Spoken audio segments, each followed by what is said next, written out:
miarabantsika ry tompoko lasy tompoko vavy eto amin'ity fandarana ambaro ity amin'izao alarobia atoandro izao ny vaintsika dia ny mompera Ranaivoson Jules izy moa zany dia ho neviny sekretera général ny voameran'ny fivondronana amben'ny veka ho amin'ny fanabeazana sy ny fampianarana katolika akoatr'izay anisan'ny tompona ndraiky teo neviny dineka ihany koa miarabanao ny fandarana ary mankasitraka namaly ny fanasana mompera. Miarabanareo ihany koa miaraban'ny teknisiana ary miarabantsika mpiaino an'izao fandarana izao. Anmboantsika ndesadesaka mompera famaritana fofoy tsotsotra an'ilay drafitra fanavozana ny fampianarana ilay antsoina hoe PSE araky ny fijerinareo azy maimaika fotsiny zany amin'ny ankapobeny. Raha jerena tokoa ny plan sectoriel de l'éducation dia io moa ny document cadre eritreretin'ny fanjakana hoe hanavozana ny drafim-pampianarana eto Madagasikara. Ny atao hoe ilana fampitiniana dia ny mise en œuvre zany le fomba fanatanterahana azy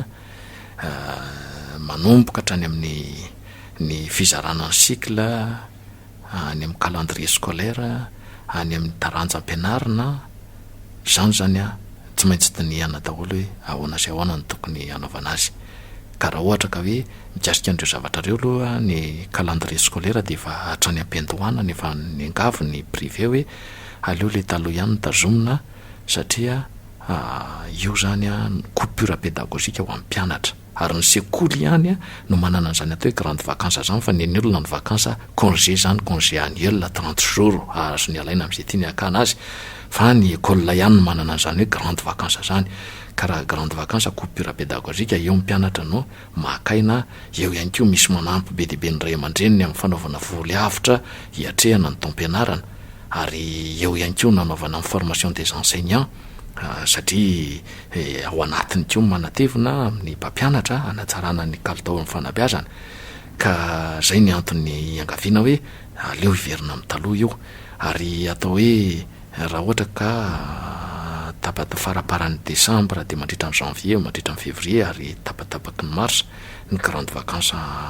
tao anatin'ny plan sectoriel de l'éducation dia tsapa fa tena be deabe ny zavatra tsy ho vita tsony amin'izany ny formation des enseignants tsisy tsony ny anaovana azy ny resaka fialan-tsasatry ny mpianatra moa dia mazava loatra tsy isy tsony ny mpianatra afaka manampy ny ray aman-dreniny amin'ny fiatrehana ny taom-pianarana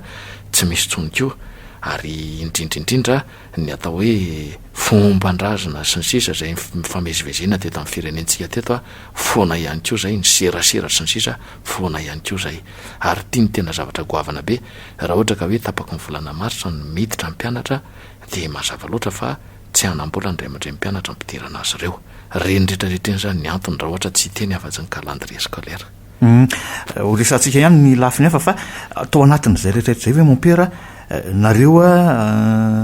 nakana hevitra nitondra hevitra ihany koa tamin'ny fandrafetana azy io aizaizao ihany koa ny anjara toeran'ilay hoe ofisy pirenena ho an'ny sekoly tsy miankina privé ONEP tamin'io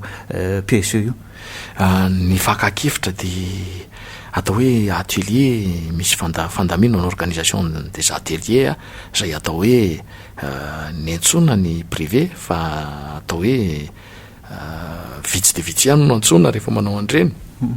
ary rehefa tonga ny fotoana anaovana azy dia misy ny sosikevitra aroso fa amin'ny ankapobeny dia tsy voaray ny sosikevitra ohatra nisan'izany ny reny hoe taranja ampianarina reny io moa zany dia apetraka hoe domaine d'étude ny lazany azy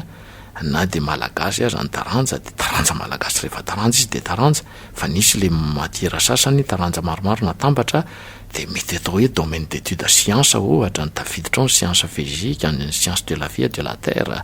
ny chimie zay hitanay fa tsy mety mihitsy satria lasa voasafosafo fotsiny nefa éducation fondamentale ny resahana dia tsy tafavoaka le izy dia efa nandeha foana ny sosikevitra fa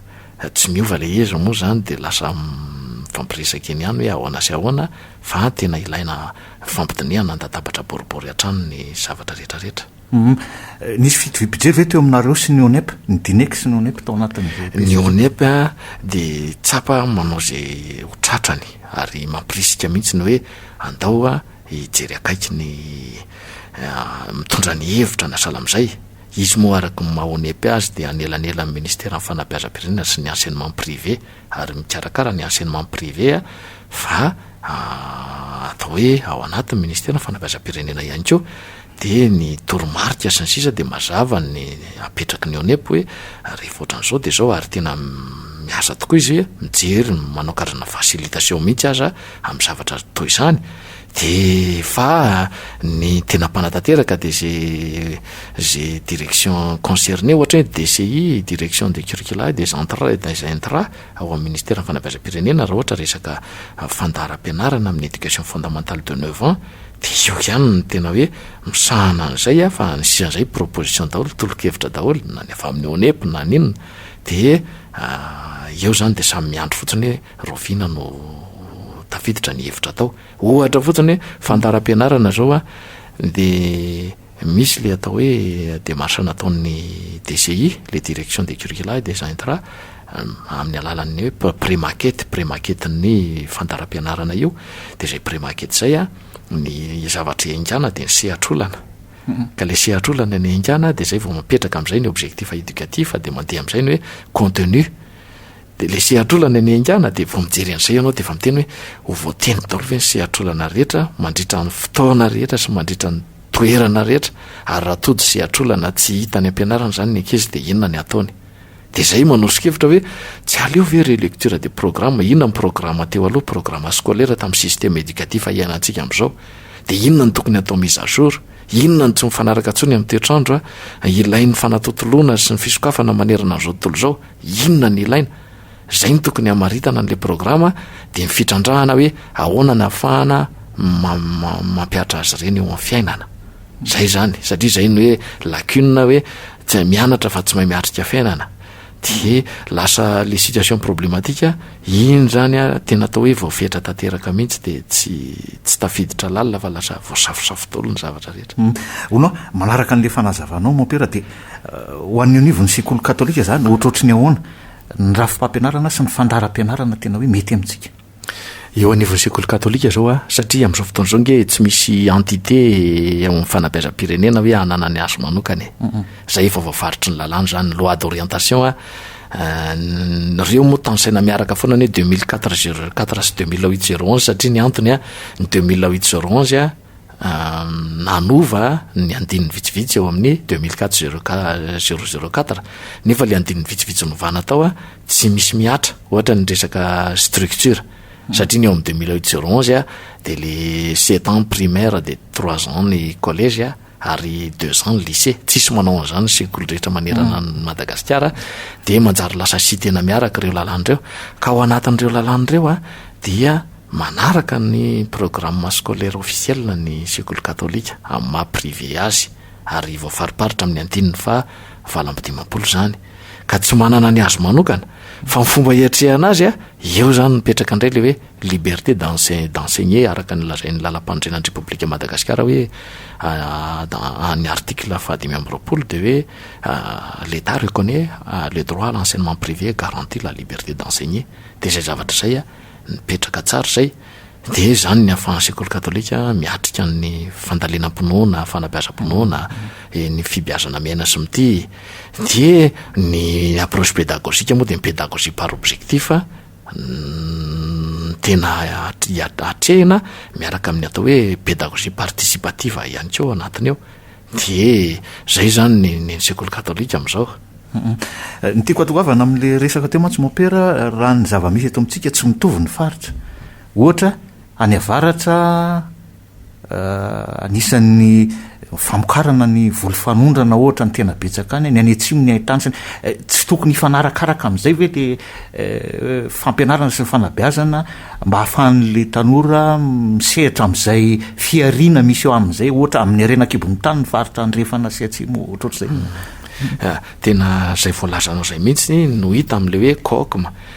cadre d'orientation et d'organisation de curriculum malagasy ao anatin'ny plan sectoriel de l'éducation tafiditra anatin'ny mise en œuvre zay zavatra zay fa ny zavatra iahina amin'izay de hoe tsika efa nosy de mbola voazarazara ihany ary ny dikan'io de hoe ny avy any amin'ny faritra misy zone de tourisme misimisy io koa zany a tsy ahafantatra fa tsy ny tourisme tonga ny amin'ny faritra mamboly izy a de mijery eo fotsiny hoe ahoana sy ahoana zany ka ny tena mety ny tena eritreretinay de hoe trandrahana daholo re zavatra ireo trandrahana araka ny toerana isy azy rahatr'izay izy amono milaza fa hijanony eo amin'le faritra fambolena foana hoe avy ao amin'ny vakinakaratra izy de hijanonao foana mety manambady izy de fa lasa andiego izy mipetraka de ahoana indray zany le izy de isako mifindra zany de tanatana vava fotsiny nefa tsika izy efa nosy a ka tsy aleo hoe tonga de trandrahana daholo ihany izy io a de eo le hoe polyvalent mba polyvalent zany ny olona de tena zay ny ahafahany miatrika ny fiainana fa io zany efa sosokevitra be deabe ny nentinay hoe mba hialana kely am'izay a fa tsy tafavoaka le sosokevitra de resantsika foana le izy moa mandrapahita hoe inona ny marimaritra iraisana ao anatin'izay ia ny anisan'ny niteraka-resa be moa tatoato de hoe misy lay fanadinana ataon'ny anivon'ny sekoly katolika eo ny CEPE ny BPC ny baka de be no resaka hoe misy diplôma katolika andray zany zao am'ireo kalasy famaranana maro samihafa reo io fanapaha-kevitra io moa de tamin'ny volana o 2024 tany Diego raha nisy ny filakevim-pirenena ny fanabeazana katolika filakevitra national fanabeazana katolika moa zany a izay nandraisan'ireo tale diocésaine 20 eto Madagasikara manerana ny nosy nandraisan'ny anjara bebe kokoa mihitsy de tamin'izay nitapaka fa hoe hatram'izay manao fanadina antsika fa samy manao ny azy resaka hatrany amin'ny examen blanc zany de maninona moa mba hahafantarana ny niveau sy anehoana ny firaisankina raha manao fanadinana anankiray iombonana de teraka teo ny hevitra hoe fanadinana ray mahairay azy moa de zao fotoana anankiray nanaovana azy manerana Madagasikara dia laza adina iray no atao ary misy niveau hijerena azy raha ohatra zao hoe T5 le olona zany de mazava loatra fa mitovy amin'ny CPE zany de mazava loatra fa CPE katolika no atao hoe sanctionner ny fahaizany eo de ohatr'izay koa brevet amin'ny classe de 3e de ny baccalauréat amin'ny classe terminale inona ary moa zany no ny anehoanao an'le niveau any raha tsy reo anaranareo ihany BPC baka CPE reo ihany ny anehoana azy zay le niveau any de niveau baka katolika ty olona ty ny afa mihitsy miteny hoe niveau terminal izy navita terminal de tsy afaka baccalauréat officiel zany de navita terminal raha ohatra izy mba hoe navita an'le baccalauréat katolika de niveau baka katolika izy zany mba hoe au niveau tsara zany misy ilana azy zay eo amin'ny fiainany fa tsy manana valeur mitovy amin'ny diplôma mpanjakana io ary tsy misy mieritreritra mihitsy hoe anao accréditation am'zany na iafarany amin'ny équivalence zany fa tena hoe niveau sy fiombonan'ny sekoly katolika manerana ny nosy fotsiny eo tsy nanano sarotra any hoe ny fandresen-dahatra ny ray aman-dren'ny mpianatra sy ny mpianatra tamin'izay fandarana voavoanitina reo zay tsy tena raha ny tena izy raha ny tena marina tsy nisy fandresen-dahatra ny zareo fa efa organisation an'ny sekoly io ohatra hoe en principe zany manao 3 examen foana izy ny examen blanc ny examen de passage ary ny examen officiel de maro be mihitsy ny sekoly tena hoe io ny anazy nataony examen blanc de tsisy problème zany misy ny sekoly aloha de nataony manokana mihitsy de ataonay ty fa anjarandrareo indray mifanakalo hevitra tanteraka amin'ny ray aman-dreny fa ny ray aman-dreny aloha amin'le CEPE ny tena ny fieverany de ohatrany hoe diplôma mpanjakana le izy nefa tsy diplôma mpanjakana mihitsy satria efa malaza le hoe foanany PSC ny CEPE de betsaka ny ray aman-dreny tena miresaka hoe nanany katolika mbola mitazona ny CEPE aleo alefa nay aty amin'ny katolika ny zanaka be de be mihitsy ny ray aman-dreny mpianatra manao an'izay ka le izy tsapa zany vao mainka mampirisika ny ray aman-dreny mpianatra satria le CEPE moa io zany diplôma voalohan'ny mpianatra eo ary matetika eo moa ny ohatrany hoe asa rafadisonikevitra ihany zany na tsy amin'ny mpamolavola ny plan sectoriel de l'éducation fa maro amin'izy ireo no miteny hoe tsy hitako zay ny ilana ny CEPE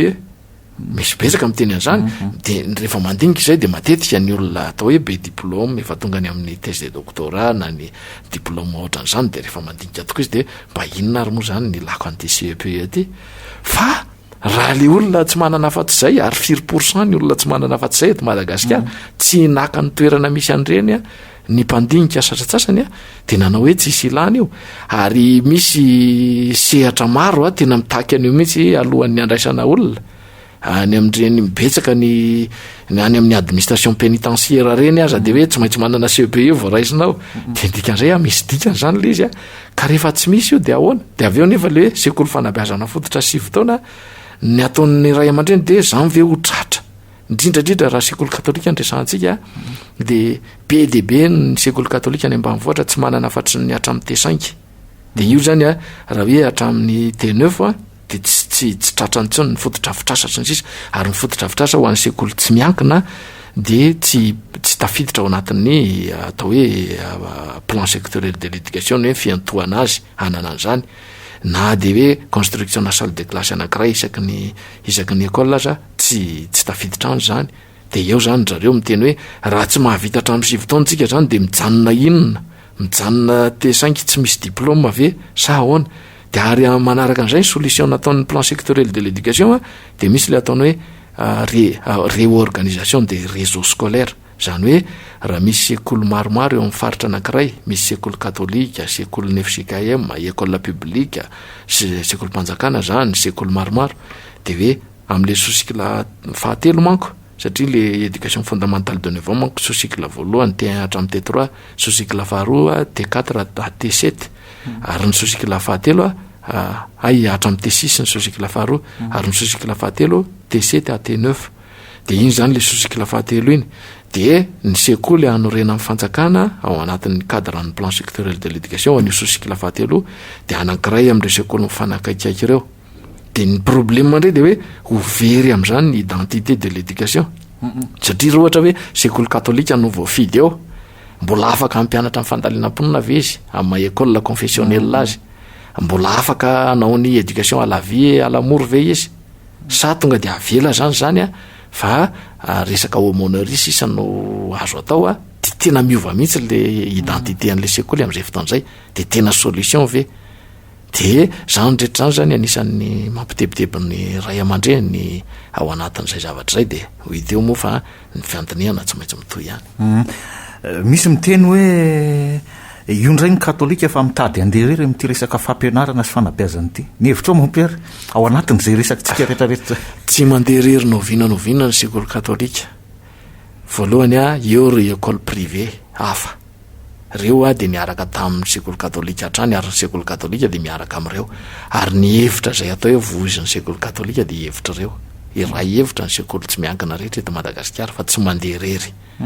ary manaraka an'izay keo a tsy mandeha rery keo izy a manoloana ny sekoly mpanjakana ny ministère ny fanabeazam-pirenena io ministère tutelle ny éducation eto Madagasikara ajaina tanteraka mihitsy ary voafaritra ao anatin'ny office pirenen'ny fanabeazana zany ONEP